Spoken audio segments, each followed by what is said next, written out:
Gold loans जो हैं वो इंडिया के लार्जेस्ट सिक्योरिटाइज्ड एसेट क्लास बन गए हैं एज पर the CRISIL report. Let me explain why. So April to June quarter में gold loans they have become the largest securitized asset class in India, which has overtaken the vehicle loans for the first time this financial year.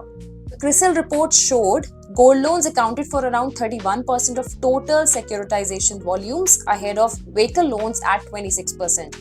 As overall issuances rose 22% year on year to about 60,000 crore.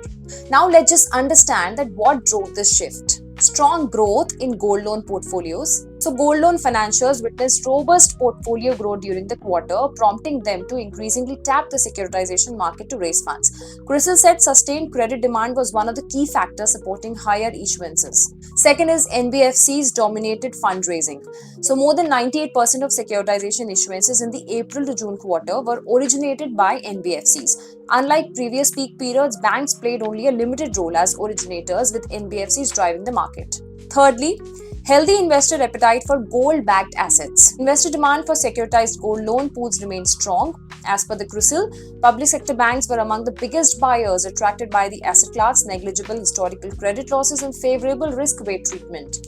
Next is the vehicle loan issuances moderated.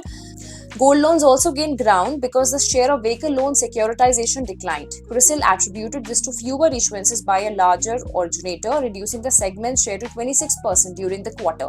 Direct assignment emerged as the preferred route. So the funding mix also shifted during the quarter. Direct assignment transactions accounted for 54% of total securitization volumes compared with 46% for pass-through certificate transactions. So nearly 87% of securitized gold loan transactions were executed through the direct assignment route. So now what is the report expecting next? CRISIL Ratings expect the securitization market to maintain its growth momentum over the coming quarter, supported by healthy retail credit demand and increasing participation from lenders.